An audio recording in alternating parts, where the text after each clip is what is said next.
karon makaupod naton si FO2 Janzor Grill Navor, ang fire investigator. Sir, may agasimo. Good morning. Sir, may kang tanan sini nga nagluntad nga sunog kagabi sa may Triniville. Ano ang natabo sini, sir? Sa subong under investigation pa ang fire cause, pero natabo siya around ang report diri sa amon is 6:45 sang gabi.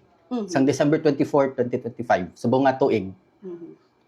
Tapos ang involved is two-story nga residential house nga gapanag-iya ni Romeo Oro, Mr. Romeo Oro. Okay, according sa inyong investigation, sir, ano ang sa mga initial nga investigasyon, ano ang mga cause ng fire, sir, kung Sa subong, hindi pa natin ma-determine, it's because under investigation pagid ang natabo masunog. Ano oras nagluntad yung sunog, sir? Gin-report sa aton diri alas 6:45 sang gabi. 6:45 bin report sa inyo. So ano gid oras, sir, nagatabo ang sunog?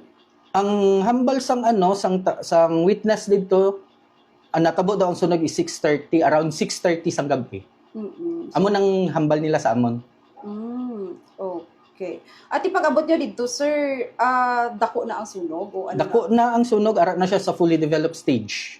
Okay. Ano oras na fire out, sir, o natapos ning pag-apulas ng sunog? Nag-fire out siya mga around 7:10 sang gabi man, the same date. Pag-abot nyo dito, sir, may mga gamit ba nga naulamid o may mga napagwa ba ang tag-iyasang balay? May mga gamit man na napagwa since ang sunog is ara sa second floor, sang balay lang.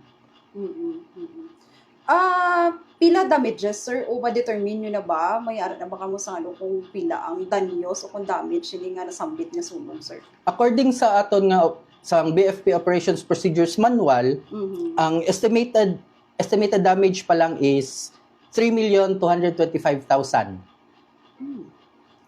Okay.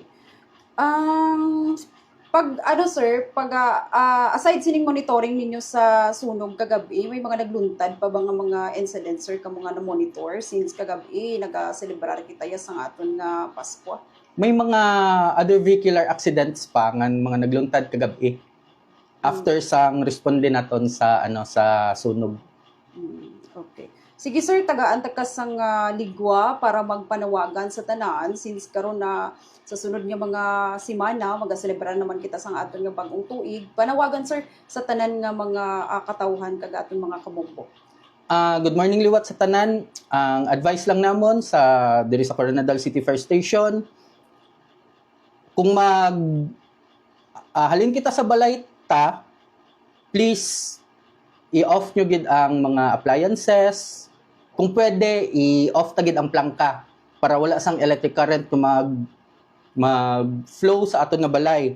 If may ginaluto kita, pagkatapos ang luto ta, palungon tagid ang gas range ta or ang dapugan ta. And if possible, please patiman ang tangke sang LPG, i-off taman. And dugang halong kita sa aton nga mga biyahe.